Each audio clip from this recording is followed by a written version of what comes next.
order, and since we just have a couple of people here, we're going to start in a subcommittee, and we are going to start. I'm going to hand the reins over to my vice chair, and we're going to hear Senate Bill 521 first. So, Mr. Vice Chair.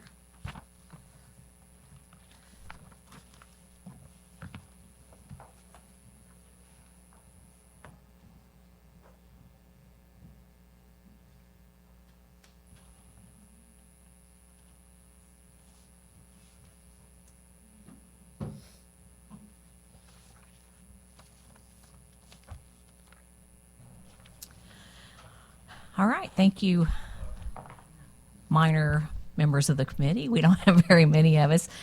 For the record, Senator Sandy Crawford, thanks for the opportunity to present Senate Bill 521. I will be using the Senate Committee sub.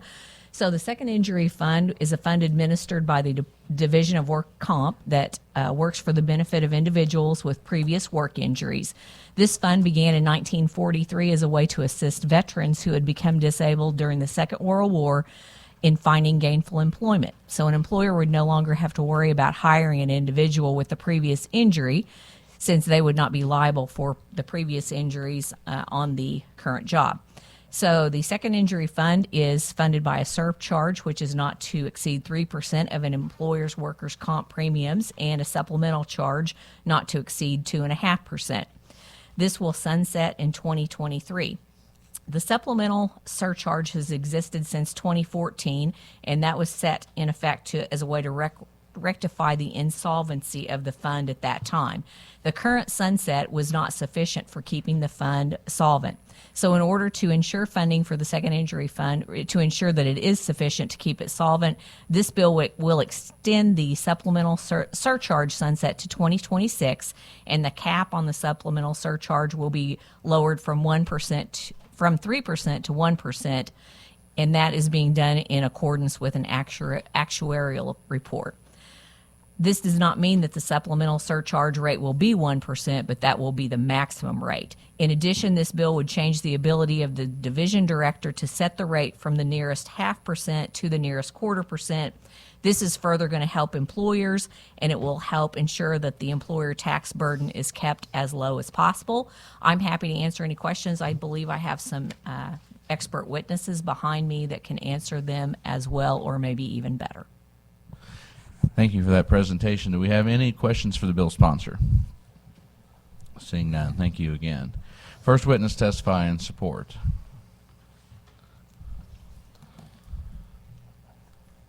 Thank you very much. My name is Logan Hobbs. I'm the legislative liaison for the Department of Labor and Industrial Relations. I'd like the senator for bringing this bill forward. We greatly appreciate it. She really expertly explained what's going on with this bill, but not retread old ground, but it did begin as a way to ensure that employers wouldn't have any concerns in hiring someone who had a previous injury at a previous job site.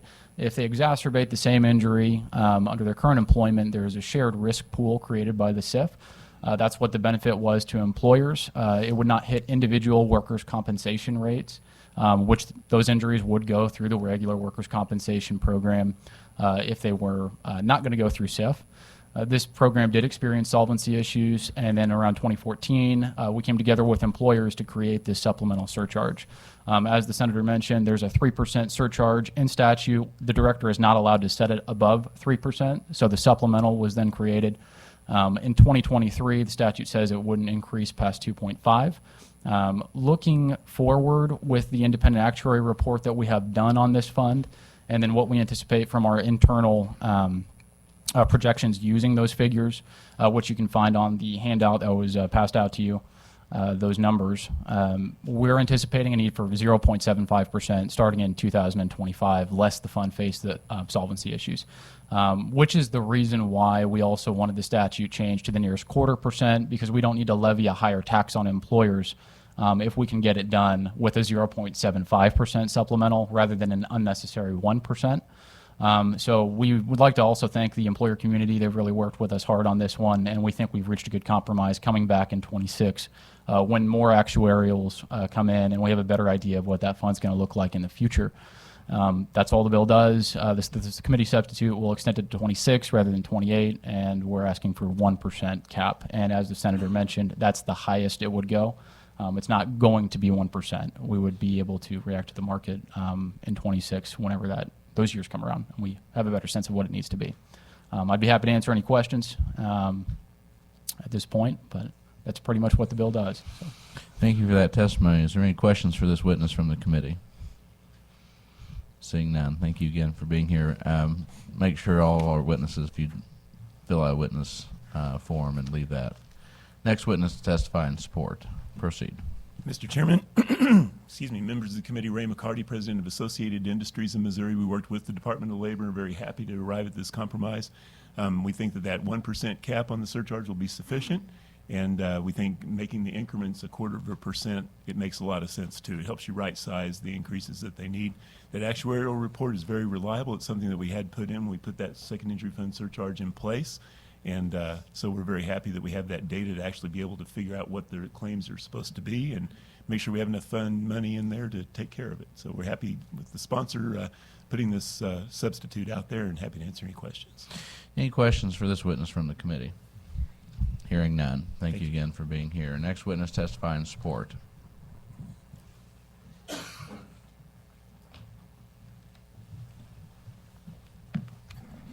Thank you, Mr. Chairman, members of the committee. For the record, Steve Hobbs, Executive Director for the Missouri Association of Counties, and today representing the Missouri Association of Counties Workers' Comp Trust Fund.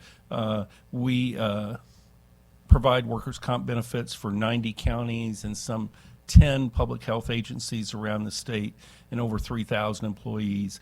The second injury fund is vitally important, and the viability of that's vitally important to our operations in providing consistent and low-priced workers' compensation benefits for the employees from all these counties, and we're really excited that Senator Crawford's brought this forward. Just wanted to say us too, and be happy to answer any questions. Questions for this witness from the committee? Hearing none. Thank you again for being here. Next witness testify in support. Senate Bill 521. Mr. Chair, members of the committee, Heidi Geis-Bueller-Sutherland here on behalf of the Missouri Chamber of Commerce and Industry. Also wanted to go on record in support and echo the previous testimony. Thank you for that. Any questions for this witness from the committee? Hearing none. Next witness in support.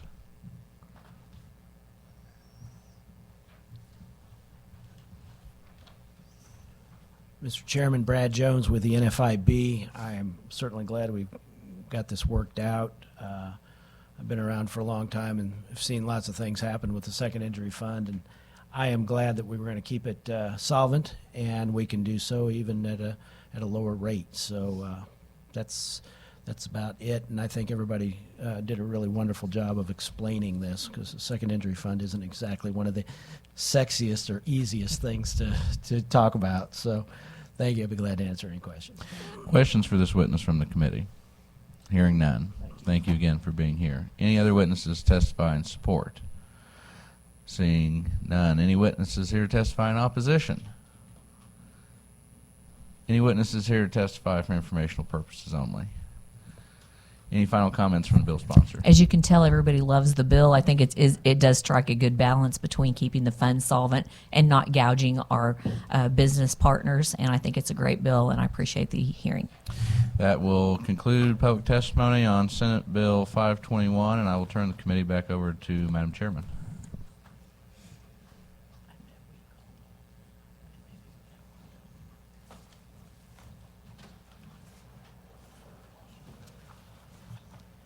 We're going to take a quick pause and call the roll since it looks like we have a quorum. Barb, would you please call the roll? Senators Crawford. Here.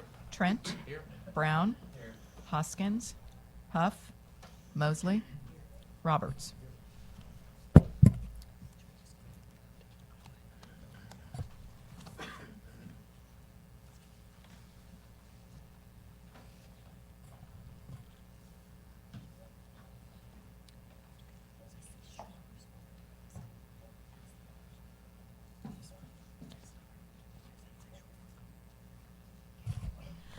I make a motion that we go into executive session. Do I have a second? Second. I have a second. All those in favor say aye. Aye. Those opposed, no. And the ayes have it.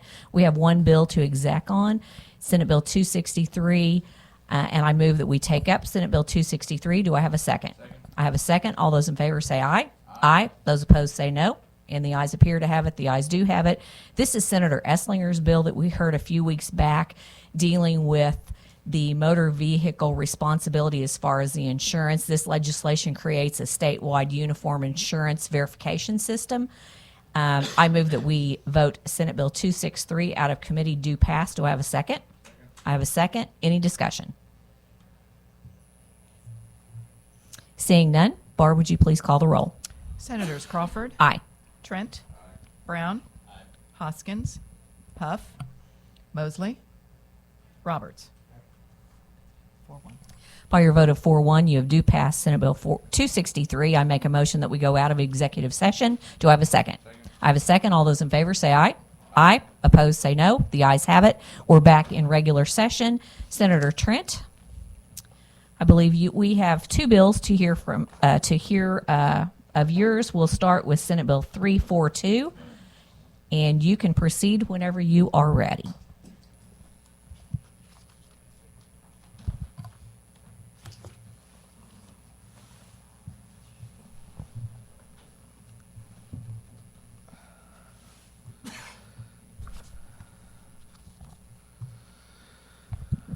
Thank you, Madam Chairman, members of the committee. Curtis Trent, representing Senate District 20. Senate Bill 342, Consumer Legal Funding Bill. So currently, of course, legal funding occurs in the state without any kind of uniform regulation, and this bill would address that situation. The loans that are contemplated by this bill would apply to household expenses that may not be used to further litigation, and the bill I believe the bill contains significant consumer protections, disclosures, right to cancel, limits on durations of the contract to 4 years, prohibits referrals and referral fees, prohibits false advertising. Lenders may not make decisions regarding ongoing litigation, may not sell the contracts to third parties, may not report a consumer to a credit reporting agency for failure to repay. And so I believe these measures will protect consumers, allow good actors to operate in this space, and drive bad actors out of this space.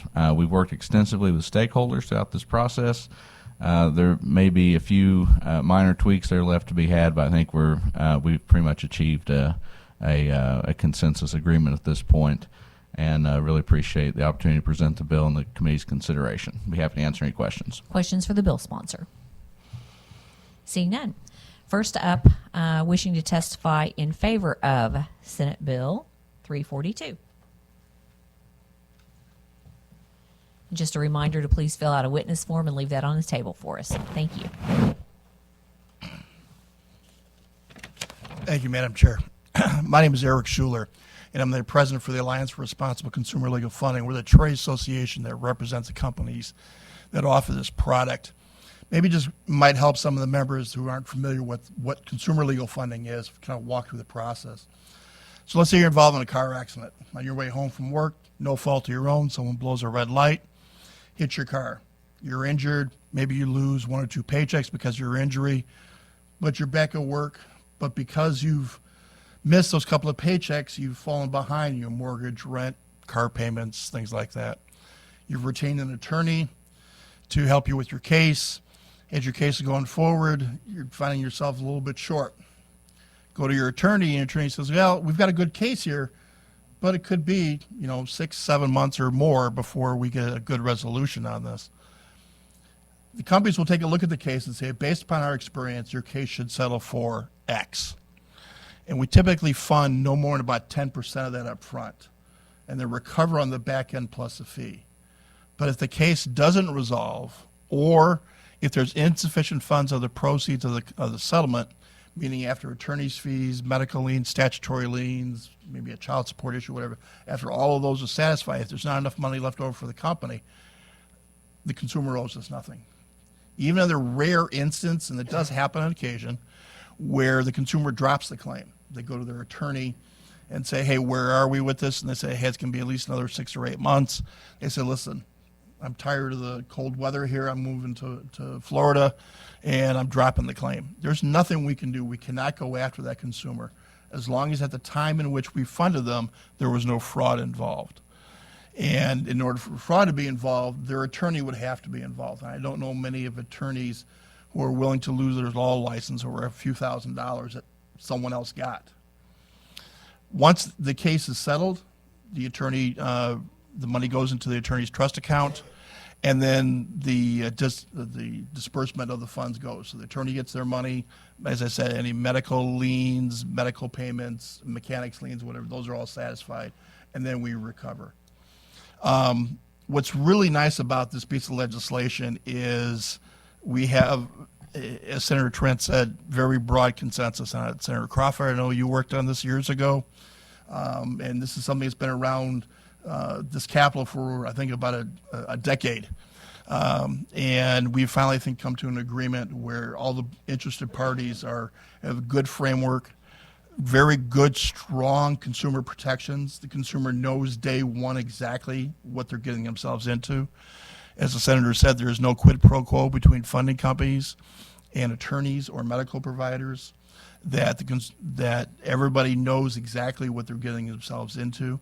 And there is a mechanism that there is an issue that the consumer has, the Department of Financial Regulation, to go to if there is some sort of issue to go with it. Be happy to answer any questions that you may have. Questions for this witness? Seeing none, thanks for your Thank you. testimony. Appreciate Good to your see time. you again. Next up, in favor of Senate Bill 342.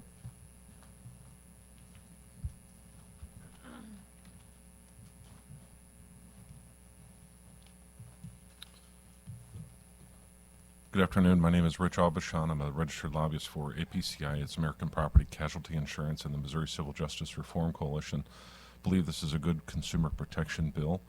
It focuses solely on legal funding to the individual for their personal needs, and we believe that the protections in the bill are fair to both sides that are entering into the contracts. We hope that you'll find support. Questions for this witness? Seeing none, thank you for your testimony. Next up, in favor of Senate Bill 342. Becky Lohman, members of the committee, wanted to go on the record in support of Senate Bill 342, representing American Legal Finance Association. Thanks to the sponsor for all his work on it. Questions for this witness? Seeing none, thank you for your testimony. Next up, in favor of Senate Bill 342.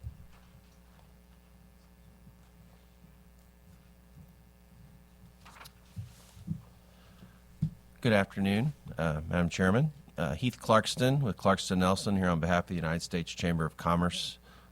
We appreciate the hard work of the Senator Trent finding a common ground on this and would like to testify in support. Questions for this witness? Seeing none, thank you for your testimony. Next up, in favor. Madam Chair, members of the committee, Michael Henderson for the Missouri Insurance Coalition in support of this bill. Questions for this witness? Seeing none, thank Thank you you. for your testimony. Next up, in favor.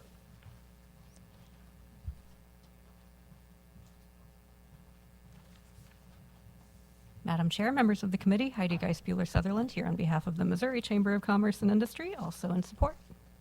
Questions for this witness? Seeing none, thank you for your testimony. Next up, in favor.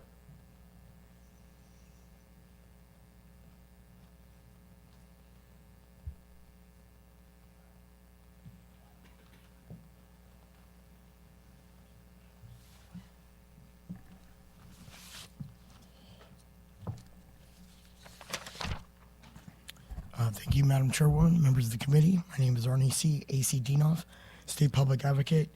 And at first I was opposed to this bill, but now hearing some of the testimony, it swayed me to the foresight. I really want to go on record making sure that there are legitimate consumer protections in this bill, and everybody's reading between the lines here. Want to make sure that there is no payback that was testified to, that there are no administrative fees, that there's no interest rates, and there are no unfair penalties that may be a surprise at the end. And so I want to go on record in support of SB 342. A lot of times when people get injured or hurt, either on the job or an auto accident or another tragic accident, their income ceases. and they have limited options. And so this is a means to get them through before the settlement. And if it's all is on the up and up, and consumer protections are in place for Missourians, then I'm in support of SB 342. Questions for this witness? Seeing none, thank you for your testimony. Next up in favor. Seeing none, anyone here in opposition to Senate Bill 342? Seeing none, anyone here for informational purposes only for Senate Bill 342? Just a comment, I don't remember it being quite this easy when I handled this bill. Senator Trent, I think that's all on you, and your great work on the bill. Senator Trent, any final comments? Thank you, Madam Chair, members of the committee, for hearing this bill. And it's not just me. There's a lot of people put a lot of hard work in this, and I really appreciate their efforts. So thank you. This will conclude the hearing on Senate Bill 342. We'll now go to Senate Bill 492, and Senator Trent, you can proceed. Thank you, Madam Chair, members of the committee. Again, for the record, Curtis Trent, Senate District 20. Senate Bill 492 is a bill that would enable a variety of financial instruments that would allow consumers to protect their financial interests in a vehicle where their liability has exceeded the value of the vehicle. We've included some disclosures and other protections in the bill. And we have a witness I think can address all that in a great deal of detail. There's also a planned committee sub. I'm not sure if that got distributed already or not. It may not have. But basically what we're going to try to do there is conform to the House version, particularly with changing the chapter that this appears under to 407 because we want it to be clear that this is not a insurance instrument. So with that, I'd be happy to answer any questions the committee might have. Questions for the bill sponsor? Seeing none, anyone here wishing to testify in favor of Senate Bill 492? Good afternoon. Thank you, Madam Chair. My name is Travis Moore. I am General Counsel for the Guaranteed Asset Protection Alliance, or the GAP Alliance. We are a national trade association that represents the nation's leading vehicle financial protection product providers, administrators, as well as a number of lenders and insurance companies. First, I want to be clear about what we're talking about when we talk about a GAP waiver and other vehicle financial protection products. A GAP waiver is essentially an addendum under a retail installment sales contract for a vehicle. Go to a dealer, purchase a car, you sign a retail installment sales contract. If you also purchase a GAP waiver, an addendum to that contract is executed that would allow for, should the vehicle be totaled or stolen and unrecovered, that if you owe more than the value that the insurance company pays out, that GAP waiver wipes out that debt. These products may also include a value or a credit towards a future purchase, so that once you lose your vehicle, you can go back to the dealer, get a replacement, have some money, and be able to get back into a vehicle and back on the road. Excuse me.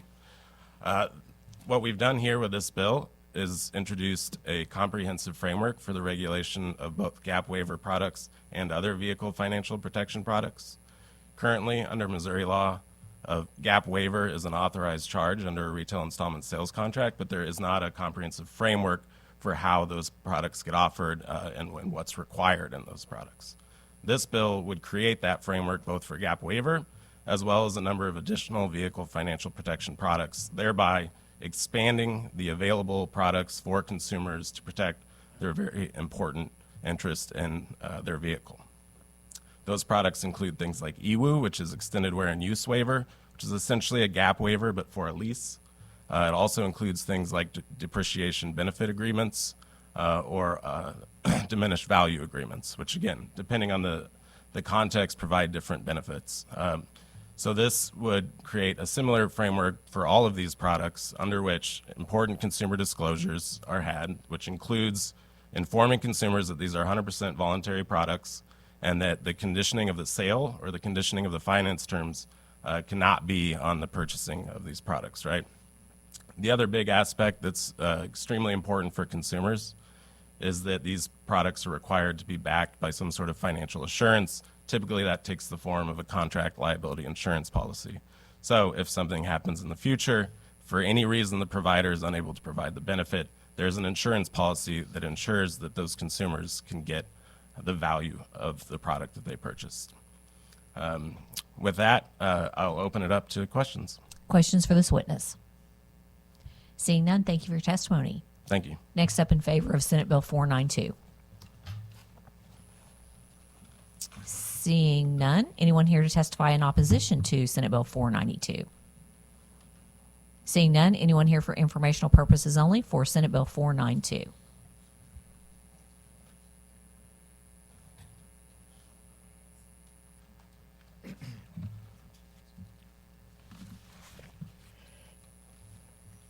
Thank you very much, Madam Chairwoman, members of the committee. My name is Arnie C., ACD now, State Public Advocate. And I had a real hard time with this bill. At first I was for it, but then I want to testify for informational purposes only. I feel that gap insurance, it is valuable, but it should be an option. Gap insurance should not be forced, nor shall there be any charges to the consumer. There's a lot of switch and bait and extra warranties when you buy a new car. You could do it from wheels, your tires, to paint coverage, to seats in your vehicle. There's a whole gamut that they want to charge. And if you add up all those charges, you could spend between $7,000 and $10,000 in extra warranties and extra insurance coverages. So I want to make sure that this is not a forced issue, forced by the automobile dealership or the insurance industry, but it is a voluntary program solely, and that there are no charges if the consumer fails to get gap insurance. We're all grown adults. We all make our choices for our families, and we have to live with the consequences. So therefore, that's my testimony. Questions for this witness? Seeing none, thank you for your testimony. Thank you. Anyone else to testify for informational purposes only for Senate Bill 492? Seeing none, Senator Trent, any final comments? Appreciate the committee's consideration. Appreciate you hearing the bill, Madam Chair. Thank you. This will conclude the hearing on Senate Bill 492. That's all the business we have today. I make a motion that we adjourn. Do I have a second? I have a second. All in favor say aye. Aye. Those opposed say no. The ayes have it. We are adjourned.